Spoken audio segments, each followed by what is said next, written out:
To set up for a game of Samhain, you will first shuffle and deal face up randomly the 5 temple cards. This will determine the locations of the temples for the deities that you are trying to attain favor of. You will then shuffle the 15 location cards and again deal them one at a time face up to the table next to their corresponding temple. So when the game is all set up, you will have a 5x3 grid of cards. This will represent the game board, the playing area where you're going to be placing your clan members in order to take actions. The temple cards themselves are used to keep track of who has gained devotion with the certain deities in both light and dark tracks. We'll discuss more of that as we go along. Each player will then take, based on the number of players, a certain number of clan members or workers that you will have. So in a 4-player game like what we have set up here, I've got a red player, yellow player, and off camera there's a green player and a blue player up here as well. Each player will take 10 cubes or 10 workers, 10 of their clan members. You'll also have victory point tokens that will be taken, 1 on the track. You can keep 1 back in case you loop on the victory. You will also set up a resource pool based on the number of players. In a 4-player game, you'll have 8 wood, 8 gold, 8 stone, and 8 will-o'-the-wisp tokens that are available. You'll also set the round marker to round 1, which in this case is a day round.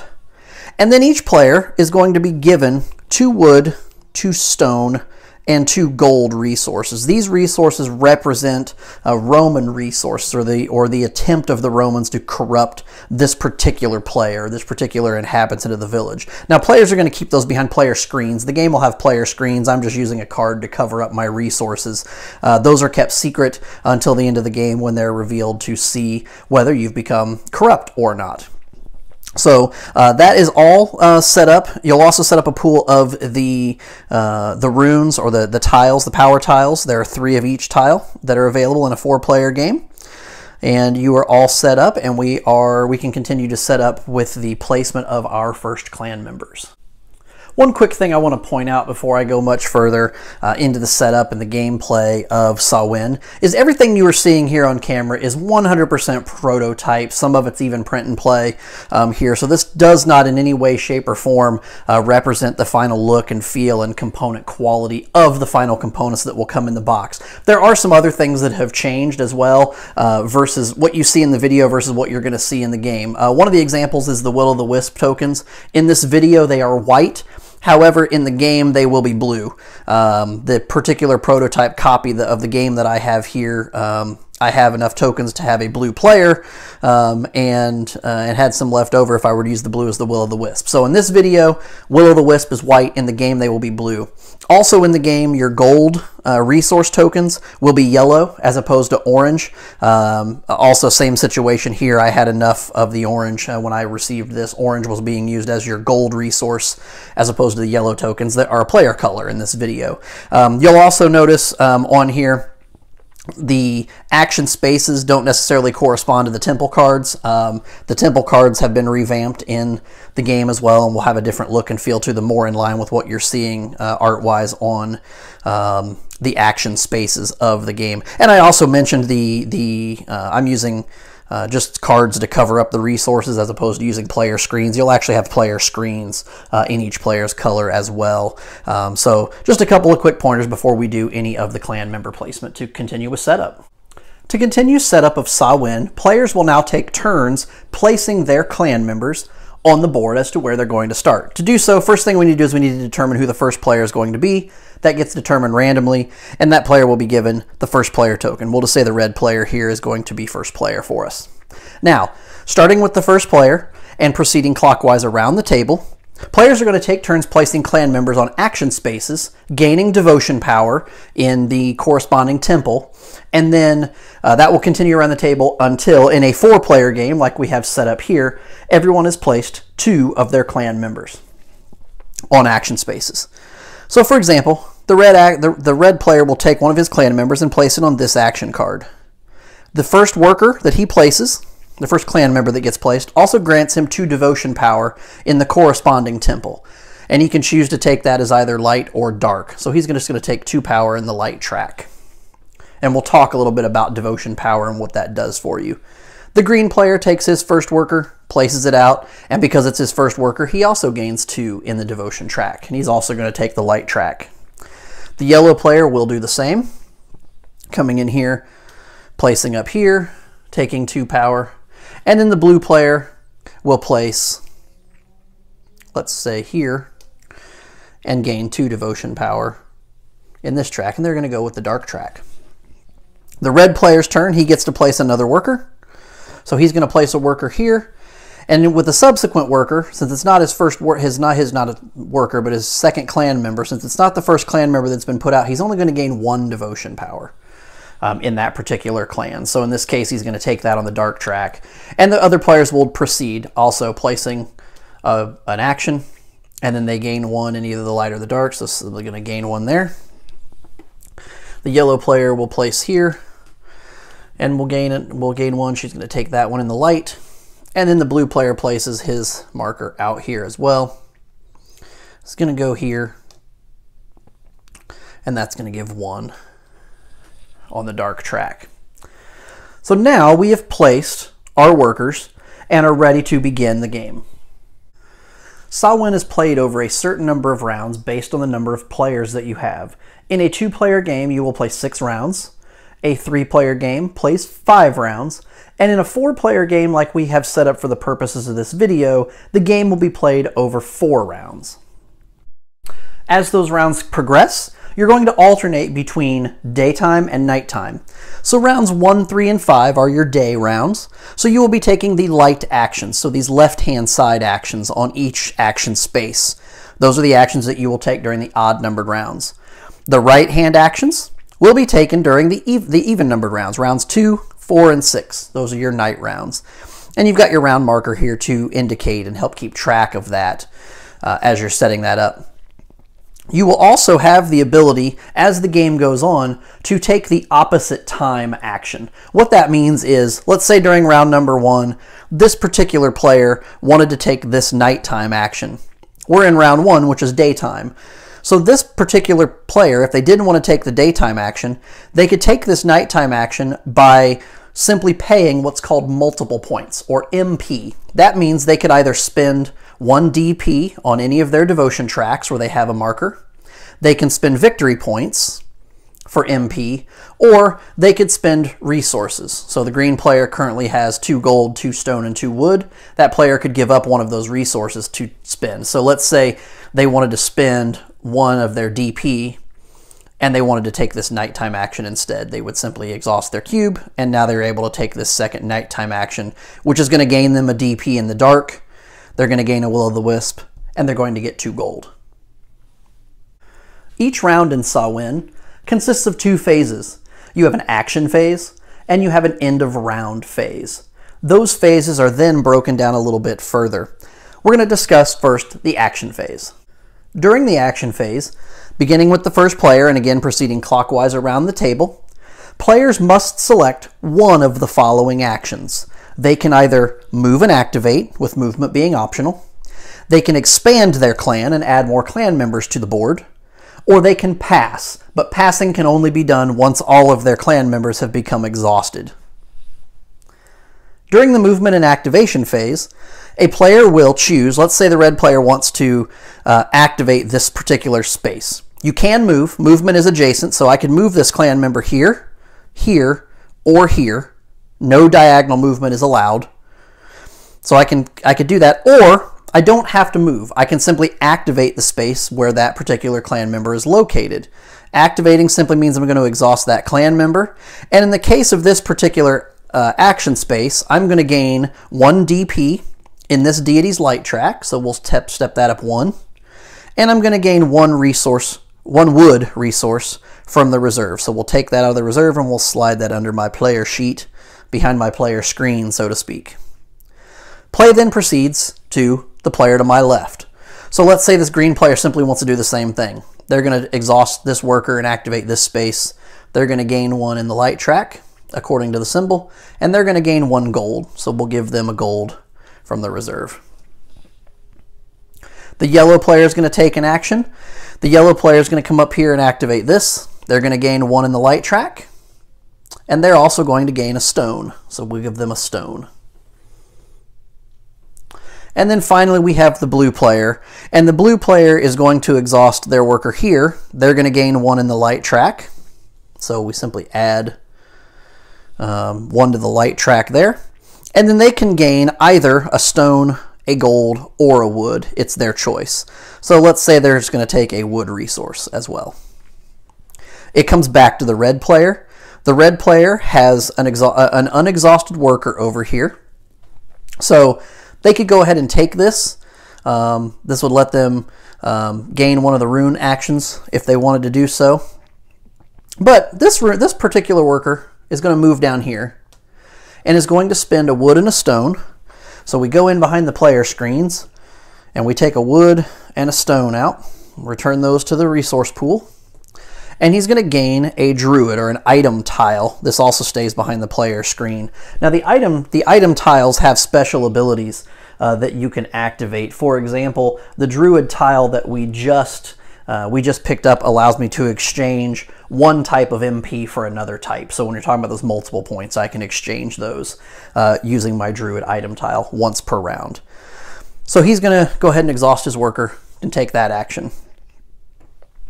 The green player is going to exhaust his worker, spend a gold and a wood, so those will get returned to the pile. And he's going to obtain a horn item. The horn item allows him to move 1 of his clan members 1 space for free. We then move to the yellow player who has this worker. And this worker here, they can move this worker. You're going to gain, if they were to exhaust this and just take this action, they would gain 1 in the light track. And then they would be able to move 1 of the clan members, either active or exhausted, to an adjacent card, which would allow them to go ahead and get a free movement. So they're going to go ahead and do that. We're going to go and exhaust. We're going to gain 1 in the light track. And then we're going to move this particular worker down here. And because this worker's already exhausted, they're going to stay exhausted, but we're just moving it adjacent. And then finally, we have the blue player who has this particular worker here. And so they can come in and they can exhaust this, and they can pay 3 resources of the same type. So she's going to go ahead and spend 3 wood to gain 3 victory points. So we'll simply move her up 3 up the victory point track. That is the end of the action phase. So now what happens, now that everybody has done the movement and the exhaustion, you have the option of either expanding your clan or passing. If you're going to expand the clan, expansion of the clan involves spending movement points, or not movement points, multiple points, the MP, in order to add additional clan members, which will give you extra workers on future turns. And so in order to expand your clan, what you will do is you will spend MP equal to the number of clan members you already have on the board, not counting temple workers, just the ones on the action spaces, plus 1. So if the red player wanted to add a 3rd worker, he's got 2 clan members already on the board. If he wanted to add a 3rd clan member, he would have to spend a total of 3 MP, and that could be done any combination of resources, victory points, or DP. So I could spend all 3 of the DP here that I have in the light track of this particular temple and add a 3rd clan member onto any space that is adjacent to where I already have a worker. I don't want to do that, so I'm simply going to pass. Green's going to pass, yellow passes, blue passes. That takes us through the end of the action phase, and we now move to the end round phase. The end round phase begins with gaining victory points based on your position on the devotion power tracks of each temple. So we're going to start at the top temple, and we see that yellow is the leading player in the light track. We're only looking at the light track for round 1 because we're in the day, or the light round.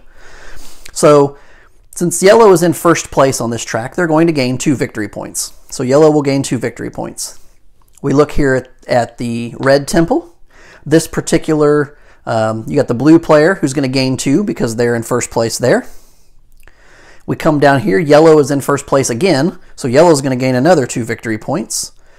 Red's going to get 2 victory points for here, and green will get 2 victory points for being down here. So each of these will move up to where they are on the 2nd victory point space. Now, these workers, or these markers, will stay on these particular temples in order to continue tracking devotion power along the light and dark tracks where they are currently placed. So they will remain there between rounds and will not get removed as you're going through. The next thing to do is to advance the round counter. So we simply advance the round counter up to move to round 2. So now we know we're playing a night phase. We pass the first player token one space clockwise. So now our green player down here off camera is going to be the first player. We then reactivate clan members, which simply means going through, and any clan members that you have on the board, simply move them out of the exhausted phase so that they're able to take actions again in the next round.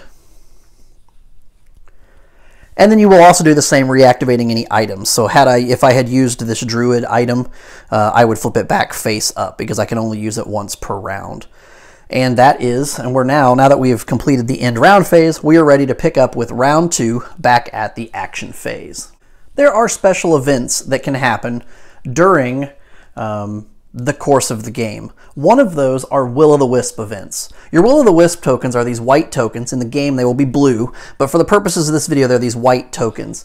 And what happens is any time that a player has to perform an action based on the space he's laying on being activated, and he can't perform that for whatever reason, maybe he doesn't have the resources to pay, for example, he gains a Will-o'-the-Wisp token.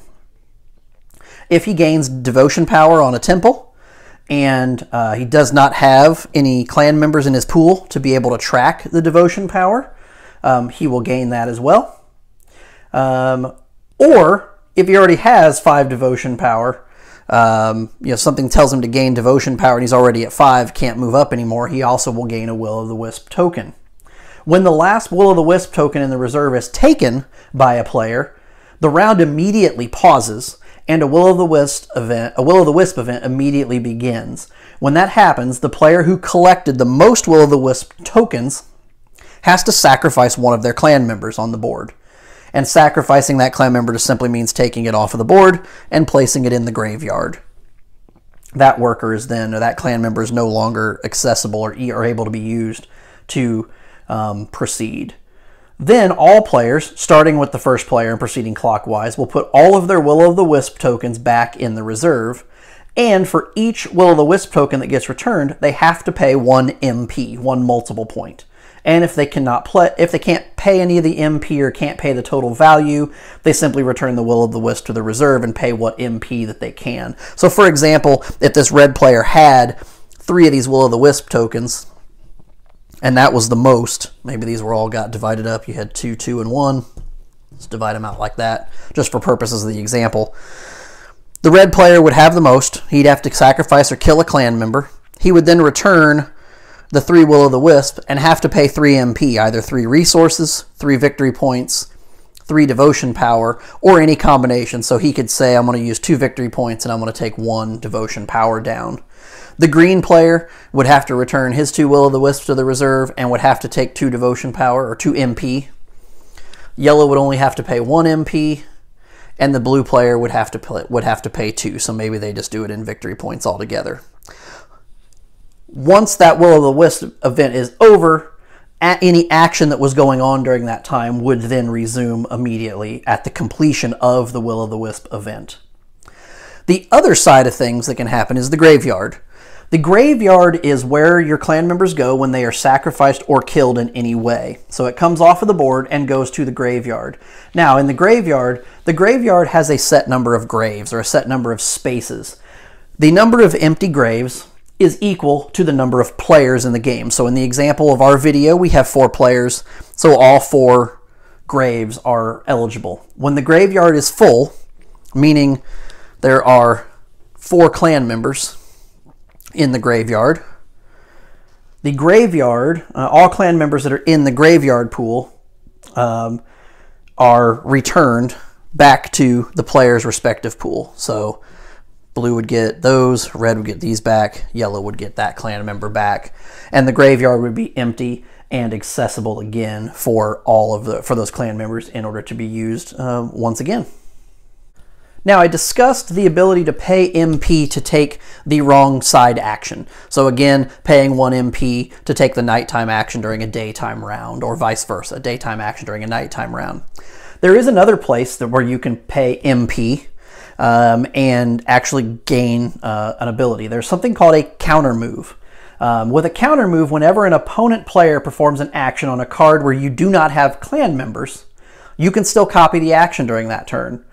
So what you would do in that case is you would spend 1 MP. So let's say this yellow player was going to activate this action, and the green player wanted to do the same thing. The green player does not have a clan member there, but the green player could spend 1 MP and place a clan member, one of their unexhausted clan members that's already on the board, on that space, and then be able to counter move that. So they would, I'm sorry, they don't place in that space. They simply place in the exhausted area, but they take the action up here. But it costs them 1 MP to do that. If you don't have any active clan members on the board, you simply cannot take the counter move action. The game ends, again, when the set number of rounds is over. In a 4-player game, when the 4th round is over, the game ends. All players reveal resources behind their screens. So everybody would reveal their resources at this point. And you would check for corruption that are here. At the start of the game, each player started with 2 gold, 2 wood, and 2 stone resources. The idea is that every player still has 2 stone, 2 gold, and 2 wood resources, meaning they did not spend any of the Roman resources and they were not corrupted by the outside Roman influence. If 1 or more players do not still have all 6 of the starting resources, the player who spent the most resources is a traitor and immediately loses the game in a 3 or 4 player game, or they lose 6 victory points if you're only playing a 2-player game. And then all players that are still in play gain victory points. 1 victory point for every 2 resources in the pool, minus 1 victory point for every will-o'-the-wisp that they have in their resource pool, and the player with the most victory points is the winner of the game. If there's a tie in victory points, the player who has the most clan members on the board is the winner. If there's still a tie, the player who has the least will-o'-the-wisp in their pool will win. And if there's still a tie at that point, then all tied players would share the victory at that point. There are 5 items in the game that give you special abilities, and that's what these item tiles are up here that we see. You have the dolmen. The dolmen allows you to avoid activating or taking an action where you have a clan member. If you're told you have to perform an action and you have the dolmen, you can turn it face down and use it to say, no, my clan member does not have to take that action. The horn allows you to move one of your clan members to an adjacent card. The movement can include an exhausted clan member. It can be used to move diagonally, and it does not count as your normal move action, but it has to be done only during your turn. The rune item allows you to gain 1 resource of any type, either wood, stone, or gold, from the general reserve. So it's a way to gain some quick resources. The sickle, or the druid here, allows you to convert 1 MP to another MP of your choice. For example, you could convert a resource to a victory point to devotion power to a resource, anything like that. So you can convert 1 type of multiple point for another type. And then finally, the sacred bonfire item makes one of your will-o'-the-wisp in your pool ineffective when the will-o'-the-wisp event takes place, and also during final scoring, you could use the sacred bonfire to make one of them inactive. When taking actions, if this green player, for example, were to activate this space and pay 3 of 1 resource to gain 3 victory points, they activate this space, that automatically triggers that the blue player must do the same action. So the blue player must either spend 3 of the same resource to gain 3 victory points. If they cannot do that, they gain a will-o'-the-wisp token since they could not complete the action. It would also exhaust their clan member as a result. One other thing to point out is when an action gets activated on a card, if a player has more than 1 clan member on that action card, they must activate that action as many times as the number of clan members that they have on the card. So for example, if the green player were to activate this card to gain 1 in the devotion track and gain a wood resource, we'd gain the 1 in the devotion track, we'd give them a wood resource. The red player is required to do that twice. And they're able to do that since they have multiple they have multiple, or you're choosing to do the same action. Obviously, if I choose to do a different action, I have to switch it up. But if I'm choosing to do this same action, I either get a +1 bonus, or I get a -1 discount if this was an action that was costing resources. In this case, I'm gaining things. So I can use my 2 workers here, and I could gain 2 on the track. I could gain two on the track and 1 wood resource. I could gain 1 on the track and 2 wood resources as a bonus for the action that I'm taking. So in this case, let's say we did 1 on the track and we wanted 2 wood resources. I would simply take those and place those behind my player screen. I want to briefly go over the 15 action spaces and what they do. Starting here. Action space number 1, and they're all numbered 1, 2, 3, 4. You can see the numbers on them. Action space number 1, you'll gain 1 DP in this deity's light track and 1 wood resource. During the nighttime, you'll gain 1 DP in this particular deity's dark track. You'll get 2 wood from the reserve, as well as a will of the wisp from the reserve. Space number 3, you would pay 1 wood and 1 stone resource from your pool to gain a sickle. And in the nighttime space, you would gain a victory point and give 1 of your will of the wisps from your pool or from the game reserve, your choice, and give that to an opponent. So I would gain a victory point and then give a will of the wisp either of my own or from the pool to another opponent. In space number 5, you're going to pay 3 resources of the same type, either 3 stone, 3 gold, or 3 wood, and you're going to gain 3 victory points. Space number 6, you pay 2 will of the wisp tokens from your own pool to kill an opponent's clan member and send them to the graveyard. Now in space number 7, up here, we're going to look at these 3 action spaces now.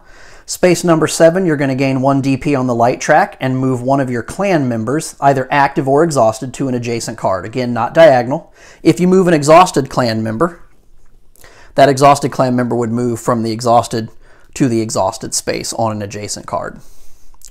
In space number 8, you're going to gain a will of the wisp, a DP on this deity's dark track, and move 2 of your clan members to adjacent cards. Again, not diagonal. Space number 9, you return your clan member that is doing the action to your pool. So you take this clan member off the board, return it to your pool, and you gain 1 of the rune items. If there's not a rune item that's left in the reserve, you gain a will of the wisp token. Action space number 10, you gain 2 will of the wisps from the reserve and steal an item from an opponent. You can reactivate that item if it had already been used, and you give a resource of your choice from your pool to the opponent that you've stolen from. Space number 11 returns 1 of your clan members from the graveyard to an action card pool on the exhausted area, gaining 0 victory points. Or you can return an opponent's clan member from the graveyard to their pool, and you would gain 2 victory points. So there's a couple of choices there. And on action space number 12 here, if you have 3, 4, or 5 different items, you will gain either 2, 3, or 5 victory points. So if you have 3 different items, you gain 2 victory points. 4 different items would give you 3 victory points, and 5 different items would give you 5 victory points. So it's a nice way of racking up some extra points that are there. Jumping over to spaces 13 through 18. Space 13 gives you 1 DP in the light track and a gold from the resource pool. Space 14 gives you 1 DP in the dark track, a will of the wisp token, and 2 gold from the reserve. In space number 15, you're going to pay 1 gold and 1 wood to obtain a horn item. If there's not a horn item available, you gain a will of the wisp token. Space number 16, you gain a will of the wisp, a victory point, and you place an opponent's clan member in the exhausted area of the card that it's on. So you can take their clan member, exhaust it so they don't get to activate the action, gain a will of the wisp, and a victory point. Space number 17, you get 2 victory points for every pair of the same item that you have. So if you have 2 horns, for example, you'd get 2 victory points for that. And in space 18, you would pay 2 different resources to kill an opponent's clan member and gain a victory point. Coming up here, spaces 19 through 24. Space 19, you gain a DP on this deity's light track and a resource of your choice, either stone, gold, or wood. Space number 20 lets you go up 1 DP on this deity's dark track, You can also go up another DP on a temple of your choice, and that can be used to gain 2 on this deity's dark track. You also gain a Will-o'-the-Wisp token. Space 21. Pay 2 of your DP on any temple and gain a Sacred Bonfire. Again, if there's not a Sacred Bonfire, you gain a Will-o'-the-Wisp instead. Space number 22. Choose a temple card. An opponent of your choice will lose 1 DP on that track, and you gain a Will-o'-the-Wisp from the reserve and a victory point. So you can kick someone's VP down, gaining a Will-o'-the-Wisp token and a victory point. Space number 23. You can kill the clan member that's doing the action, and a clan member of another player on any action card. You gain 3 victory points. If the opponent's killed clan member is on this card, then the opponent will not be able to do the action because the clan member died. So you could kill off opponents as well. And then in space number 24, for every first position that's not tied on the temple track, you gain a victory point. So for every first position that you have on the temple track, you gain a victory point as long as you're not tied with another player. And then finally, we have spaces 25 through 30. Space 25, you gain a devotion on the light track, a DP or a devotion point on the light track, and a stone resource from the reserve. Space 26, you gain a Will-o'-the-Wisp, a DP on the dark track, and 2 stone from the reserve. Space 27, you will pay a gold and a stone from your pool back to the reserve and gain one of the dolmen items. Again, if a dolmen is not available, you gain a Will-o'-the-Wisp. Space number 28, you gain a Will-o'-the-Wisp and a victory point, and you can move an opponent's clan member to an action card of your choice, or you can switch positions between one of your clan members and an opponent's clan members, and you can choose to switch exhausted clan members as well. Space number 29, pay a wood, a gold, and a stone to gain 3 victory points. And in space number 30, you pay 2 Will-o'-the-Wisp to gain 3 victory points.